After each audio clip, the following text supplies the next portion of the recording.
Hello everyone, good evening. So we had a session today based on dictionaries, tuple sets, loops and comprehensions, which was handled by Shirish.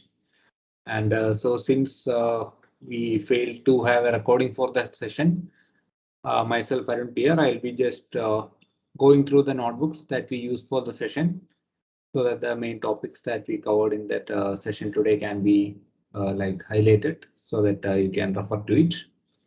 So basically, dictionaries, tuples, sets, and loops, comprehensions, all these some of the things we had covered in earlier sections. So these were covered in more detail in this session. So without much further ado, I'll go through the notebooks. So as you can see, here we have defined a dictionary named my underscore dict. So in the dictionary, as you can see, compared to our list or something, we are having two elements within the one entry, which we usually call it as a key value pair. So I have a key corresponding one and corresponding value a string ABC, and corresponding to key two, I have a value string type XYZ. So as you can see, curly braces are used to denote that it is a dictionary. Now, similar to other list and all, I can directly use it print statement to print my dictionary to the console. So I'll get the whatever are the values, key value pairs which are currently in the dictionary will get output. So now there are some restrictions with respect to how you can define keys and all. So those are enumerated here, like keys have to be unique. Like you cannot have multiple keys in a dictionary. Means multiple, the keys have to be distinct. Same key you cannot like reuse inside a dictionary. And keys are not mutable or immutable. That is immutable. That is, you can add keys to the dictionary. You can remove keys from the dictionary. But like once you add a key, you cannot like change the name of that key. Like I wanted a key hello, and I wanted to have a name to that. Then suppose I made a spelling mistake, HAL or something. If I wanted to change to hello, then I will have to again take the value, delete the key, and add a new key. I cannot like in situ change the error in the spelling of hello. That is what we mean by keys are not mutable or immutable. Whereas the dictionaries as such are mutable. Like I can add the key value pairs, I can delete a existing key value pair, etc. And there is same dictionary, same contents. There is another way to initialize that using a list. So inside a list, I will give as tuples the key value pairs. Like one ABC is one tuple, two XYZ is another tuple. So these two I am putting in a list, and I am using the dict constructor to create my dictionary, which will create the dictionary with the same values as in my first case. And to print the value of a corresponding to a particular key, I can directly index the dictionary using the key. So if I give a mydict2, then corresponding to the key 2, what is the value in the dictionary, XYZ is given. Now what will happen if I give a value here which is not in the dictionary? Like if I give 3 here, as you can see, it will show a key error, like the corresponding key is not available in the dictionary. So if we are running this in a normal code, this will cause what is called an exception. So we know that this will happen, right? If our keys are not in the dictionary, it will raise a key error. So we need to gracefully handle that. So for that, we have a function called get that where you can call my.get method with the first argument as the key that you want to check whether it is there or not. And if it is there, it will fetch the value corresponding to that. If it is not present in the dictionary, then we can give a value or a string or whatever you want as a second argument to this get function, which will be returned in case the key is not found. Like let's see, since the key 2 is there, it will return XYZ. So for the key in place of the key error that we got earlier, now I will get this not present in the dictionary, or even I can give a value like 0 or something. If I am using this in some mathematical calculations, then it will return 0. So that way, mydict.get is the preferred way to fetch the value corresponding to a key from a dictionary rather than directly using the key to access the value.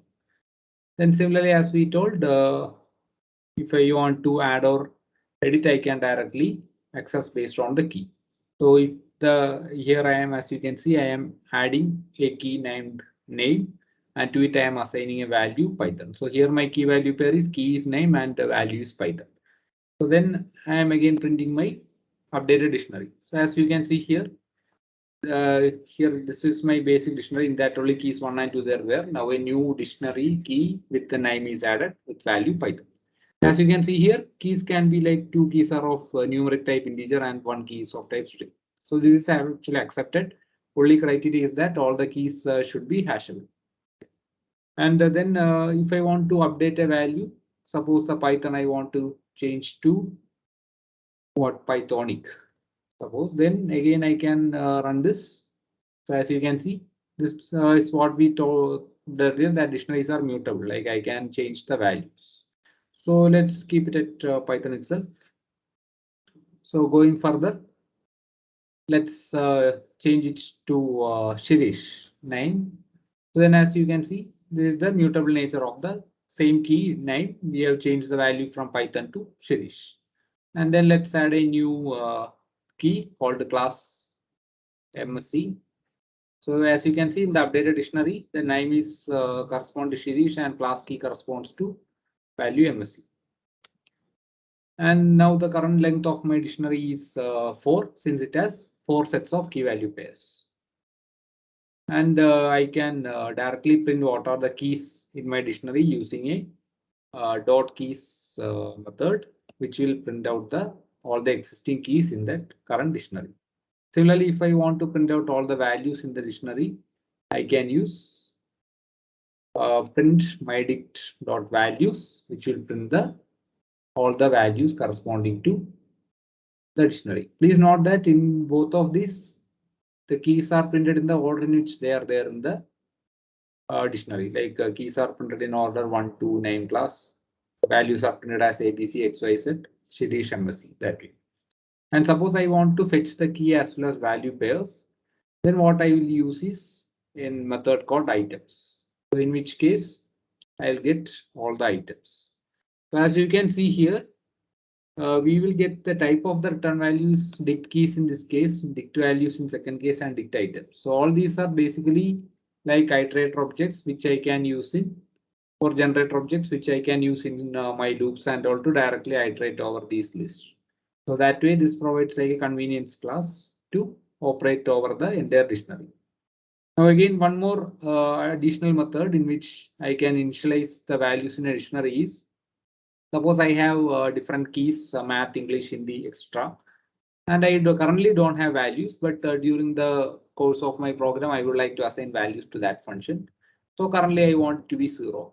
So value correspond to all these key want to be 0. Then I have a convenience function called from keys. So I create an empty dictionary here.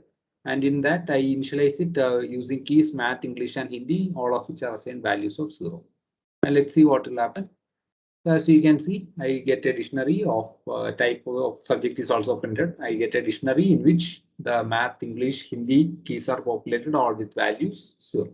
So this is a convenience function to like initialize your dictionary if you currently don't have values, and during the course of your program you will be like updating it. Now suppose I want to merge my two dictionaries, mydict and subject. So let's try whether I can merge it with commas. Then let's see what will happen. So as you can see, putting two entries separated by commas will actually result in a tuple, right? So it did not like concatenate my dictionaries as I wanted. So I got one dictionary as the first element of tuple and second dictionary as the second element of tuple. So how I should do that? One thing is I can iterate over the second subject dictionary and then manually add each of the keys to the first dictionary using get. If it is there, I update the value, or if it is not there, I will just add it to the old dictionary. But another convenience function is here called update, which is called upon a particular dictionary instance and which takes as argument the second dictionary with which you want to update the values.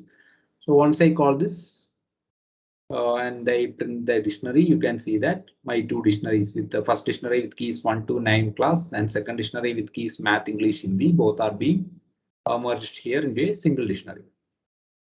So now we can see, we saw this in the previous session, but we will see in somewhat more details the difference between the sort and sorted methods using lists. So assume I have two lists, list 1 and list 2, both are having the same contents.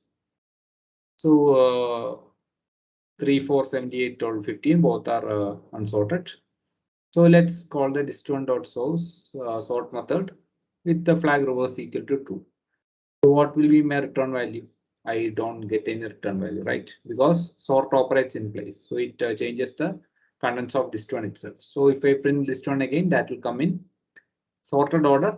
But since I have set reverse is equal to true, it will be highest number first to lowest number last. So it will be 78, 15, 12, 4, 3. So suppose I call using the sorted function, then as you can see, I am calling on list2 and I am assigning that to list3. Since this I am doing this because if I call this directly as sorted list3, it will directly output, which I am not assigning anywhere. So I would like to use that value further. So I need to assign it to a list, which I will be assigning to list3. Now, if I print again list2, as we saw in sorted example for list1, list2 is unchanged, that it has retained the values, whereas in list3 we got the updated sorted values. Now again here, if we give reverse equal to true,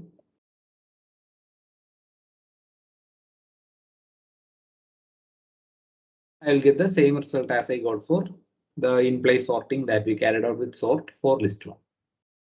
Now coming to tuples.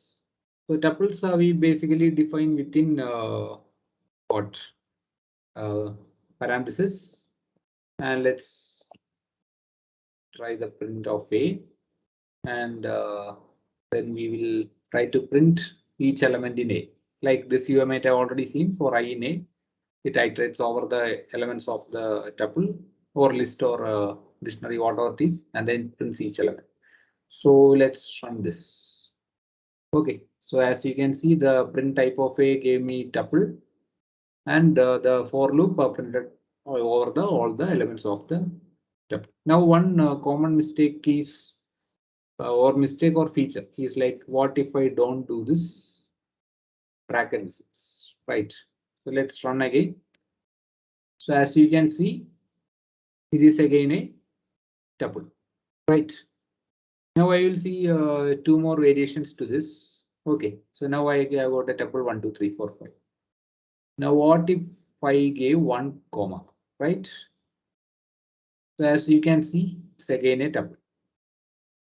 So now again, let's use the brackets. Right, again it is a tuple. Now suppose I don't use this comma here. Then let's see. As you can see here, the type of A is int, and since it is an integer type and not an iterable type, it called thrown a type error, right? So this is one feature with tuples. If I put a comma, it will be treated as, or even if I don't have any elements also, it will be treated as a tuple. But if I have only one element, whatever be the type, suppose I put S, then its type will be string. If I put, however, S comma, its type will be tuple. Right. I hope you understood the point. So let's make it back to our this thing. So this is the different ways in which we can define a tuple, and one simple thing where we might think that it is a tuple, but it is actually a native type.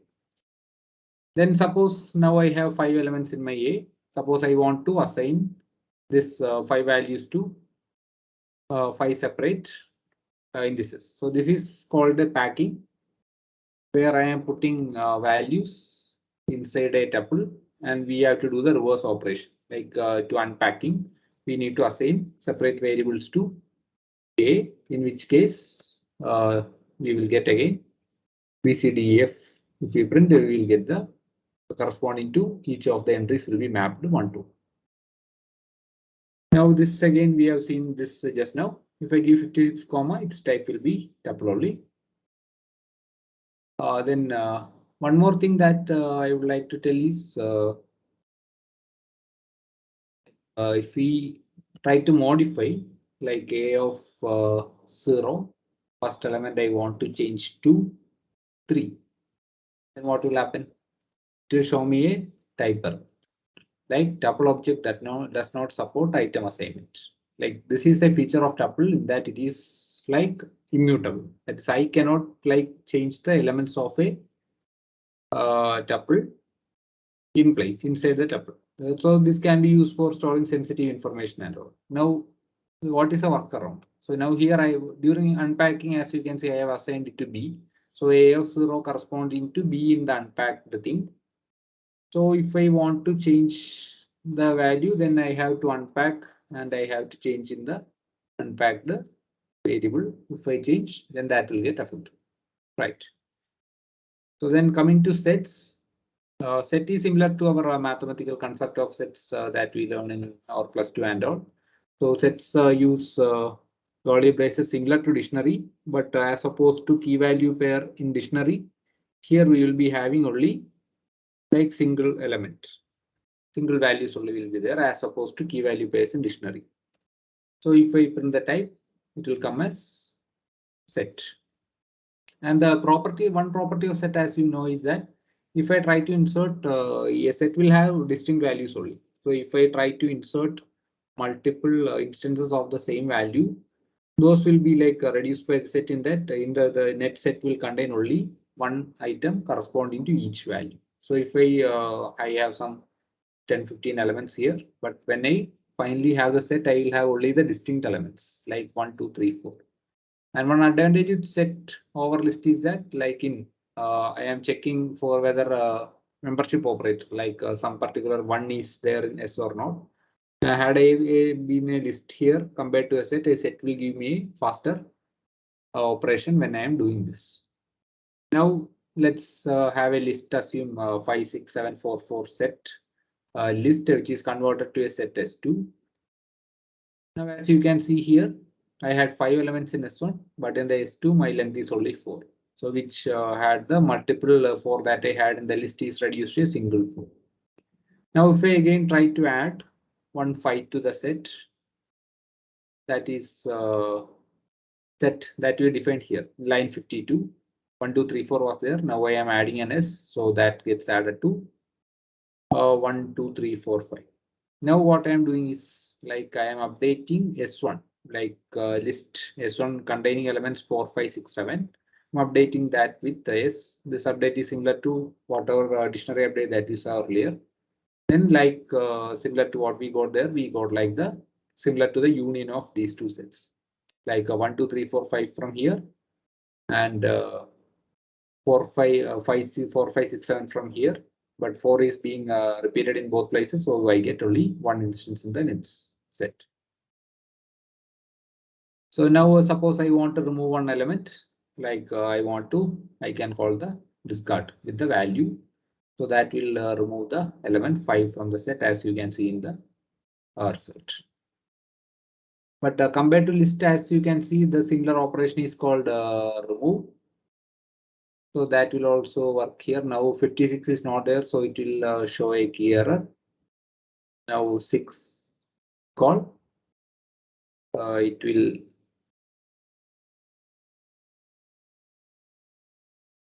show me that the element 6 is also removed. So I can use either discard or remove to remove. In both these cases, the element value whichever is given is removed. Now suppose I want to see the result with pop. Like as you know, pop will pop out the last element and it will return it, right? So as you can see here, the first element will be popped out from the set. And now if I print the set, that will be printed without the element. So compared to remove and discard, I will get the where I pass the value which is to be removed with pop function. I will be removing the first element from the set. Now again, suppose we assign list 2. We pop from list 2. Similar to set, we can do the same thing on list also. So earlier list 2 that we had, if we pop and assign that to T, we will get 15 corresponding to our list. Let's go to our list 2 and just check. List 2. So we had list 2 here. So as you can see in the list 2 here, what is popped is the last element in the list. I think you understood the difference. From a list, the last element will be popped, whereas from the set, the first element was being popped. Okay, I think you got it right. So we are here. So now if I print again list 2, I'll get the elements other than 50. Now let's see some set operations. So I am defining two sets. First set is 1, 2, 3, 4, 5. Second set is 3, 4, 5, 6, 7. The first operation is called union, which is just merge all the distinct values which are there in set 1 and set 2. So it can be implemented in two ways. One is set dot union method, or other is using a similar to a bitwise operator that will do the union of two sets. And both cases, my result will be same 1, 2, 3, 4, 5, 6, 7. The intersection of two sets will give me the values which are present in both the sets. In this case, if you see 1 and 2 are not there in this list, 6 and 7 are not there in set 2. Other than that, 3, 4, 5 are present in both sets. So my intersection I can implement similar to union two ways, directly calling the intersection function or using the ampersand. So in both cases, 3, 4, 5 get as input. Now let's see some more operations. My same sets I am defining once again. Then this is called a set difference. So set difference gives set 1 minus set 2. So this basically gives me the values in set 1 which are there only in set 1, right, compared to set 2. So values which are common to set 1 and set 2 will be removed from set 1. So that this will be like set 1 minus of equivalent to set 1 minus set 1 union, set 1 intersection set 2. It will be equivalent to that. Similarly, other way, set 2 minus set 1 means that I print the elements from set 2 after removing the elements which are present in common in between set 1 and set 2. So that way I will get again 6, 7. Now next one is the symmetric difference, which is implemented using the XOR operator. So that will give elements which are like present only in one of these. 1, 2, 6, 7 I get. So the common elements, whatever I got by intersection, 3, 4, 5, right? So I got this will be basically like a union of set 1, set 2 minus intersection of set 1, set 2. So elements which are there only in either one set 1 or set 2 will get output from this. So now we'll see one or two convenience functions. One function is called E subset. That is, suppose given two sets X and Y. X is having elements A, B, C, D, E, and Y is having C and D. So I can check whether X is a subset of Y and Y is a subset of X. So from here, if you see, like X is having more elements than Y, so X is not a subset of Y, right? Whereas Y has elements C and D which are there in X. So Y is a subset of X. So let's see what this function gives me as output. As you can see, I get X is subset of Y false as we expected, and Y is subset of X as true, since Y is having two elements which are already there in X, right? Then let's see. I can like typecast here to set to a list as well as tuple, then it will get converted to the corresponding data type.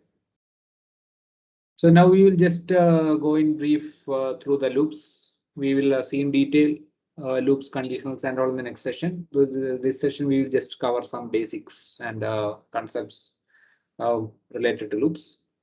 So for loop and while loop are like two prominent loops that we are using in Python. So this is like interchangeable in almost all cases. Like whatever you can implement with for loop, you can implement with while loop as well. But commonly, for loop is mostly used when you have like determinate number of steps involved, and while loop is used when your number of steps is indeterminate. But there is no such restriction like you should use this for this alone. Ideally, both these are fully interchangeable. Then conditionals have if else structures. This we will be discussing in more detail next session. We will just see some examples here so that you can be familiar with that. So now we will just see one or two implementation using while loop, trying to print a few string patterns and all, just to get familiar with the syntax of while, few patterns, initials and all. And we will see patterns in more detail in the next session. So here, as you can see, I'm initializing a counter to 1. And then within my while loop, I am printing asterisk character into count. This, as you might have seen in earlier section, multiply operator for string will repeat that string that many times. So I have a variable counter here and I am incrementing it by 1.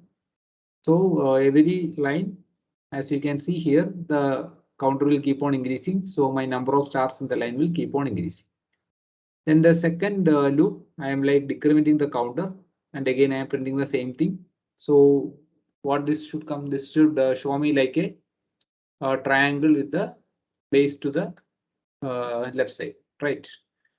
So let's see what it outputs. Yeah, so we got corresponding to similar to a triangle, right? Now then let's see another pattern. So in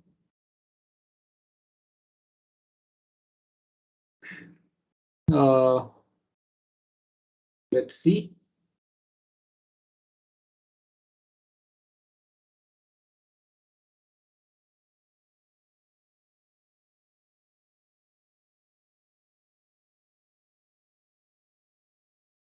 Okay, let's run this first.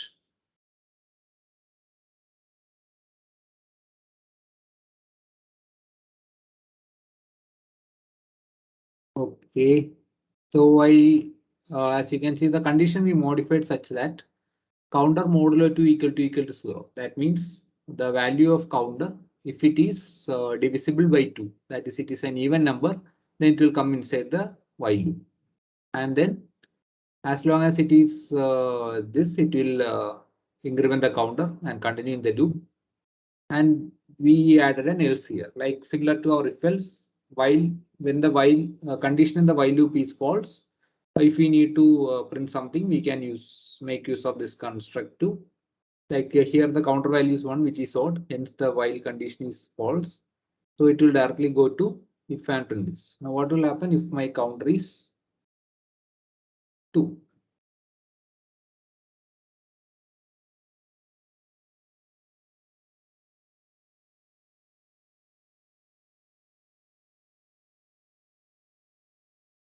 Okay. Now as you can see, the asterisk gets printed 2 times, followed by counter plus 1, which will give the value 3, in which case this condition is false. Hence the else gets printed as condition not satisfied. Now see one practical use case for the while loop. Suppose I am defining a password as 1, 2, 3, 4, 5, and I am asking a user to input the password. So as long as the password is not correct, I have to prompt the user to enter the password. And once the password is correct, in which case this condition is false, so hence the else will get executed. It will show me as correct password. Please proceed. That is one case where practical use of this if while loop similar to this can be there. So suppose I enter 1, it will ask me to prompt me to enter password again. Only when I enter the correct password, the while loop will exit with the printing the condition in the else case. Now let's see an example with for loops. As we saw our earlier list, list 1 was having 5 elements, which was sorted in reverse way in our previous step. So using for loop, my list will function like a generator, iterator. So I can directly use the variable I and print I to print all the elements in the list. So same for loop I can implement using while loop also. So for this I would need one variable similar to I here. I have assigned a U here that will iterate over the length of the list. So that will be initialized from 0 and it will go till L minus 1, right? So since I have total len of list 1 elements. So 0 to len of list 1 minus 1 will be my indexes. Then I will have to manually print the list corresponding to index U and U I will be incrementing by 1. So that way I will be getting the same output as the earlier case using a while loop. Now again, suppose I want to filter out the elements from list 1 which are greater than 10. Then inside the same for loop, I can put a if condition to filter out the elements which are greater than 10. So I remove the 4 and 3 here, other 3 which are greater than 10, 78, 15 and 12 alone, I get as the output.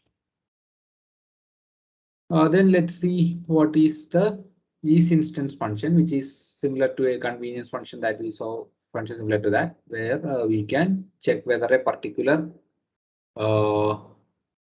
data type corresponds to whatever we want, like check against it some predefined data types that we assume that it is there or not in an elegant way. So suppose this two I have got list here. Now let's see. Suppose I have a string called list, and I am checking whether list2 is an instance of the string type list. What I should get, right? It should return false, right? Okay, it is returning type error because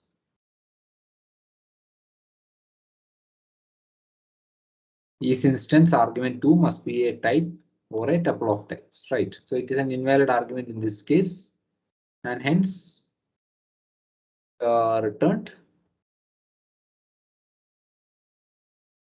Now, suppose I am checking it against list, I should get true in this case, right? Since list2 is of type list. Now, suppose I try to check it against type dictionary, I will get false, right?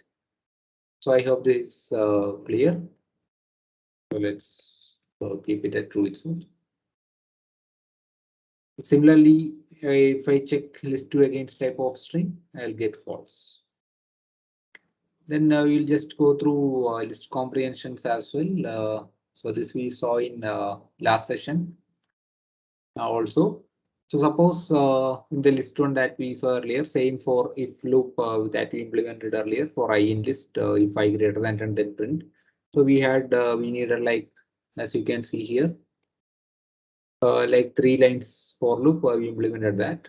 So the same thing we can elegantly implement using a list comprehension, like I for I in list one if I less than 7. So same for I in list one if I less than 10 print I. Those same things we could like simplify into a single line using list comprehension, which will give the same output as in the earlier case. Here I less than 10, it will give 4 and 3. And if it is greater than 10, it will give me 78, 59, 2. So similarly, okay, this is as good as I am having initializing an empty list. Then I am like doing the same operation that we did earlier with appending the element I each time. So both will give me the same result. As you can see, this 4 lines of code I could combine into a single line of code, in this case using this comprehension. Similarly, suppose I want to make a list of even numbers where each element is, say, of the list is a tuple of the type number followed by square of the number. So suppose I want to do it for all the even numbers between 0 and 100, then I can implement it as for I in range 0, 1, 0, 1. So it will go from 0 to 100. If I modulo 2 equal to 0 will filter out the even numbers from that. If I run that, I will get all the even numbers and their squares from 0 to 100, right? And similarly, we have defined mydict earlier. So we will just try comprehensions using dictionary as well. So if I am printing out the items, I will get all the key value pairs.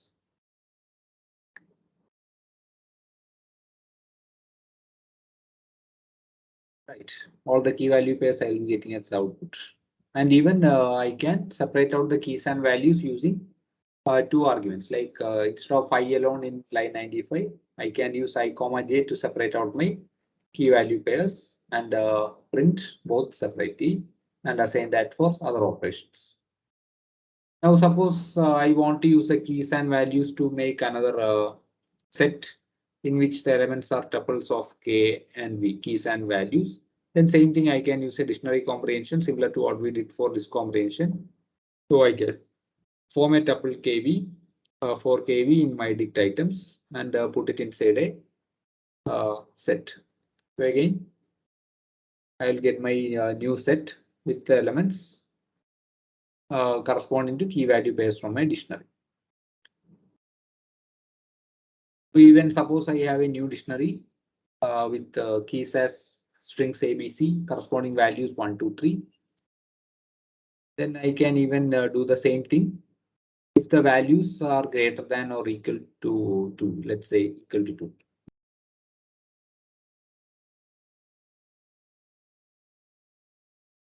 So this will filter out the values, key value pairs into a new dictionary in which there will be only values corresponding to like greater than 2 or equal to 2 in this case. So this type of convenience functions and list comprehensions help us to like more elegantly write our code in a Pythonic way and give us more results in better line of code, minimal lines of code to make our code more elegant, right? So that's all. Next session we'll be seeing functions, conditionals, loops, patterns, printing more patterns, right? And all. So good night to all. Hope you got an idea. So even though you couldn't participate, we couldn't provide the lecture for the online session.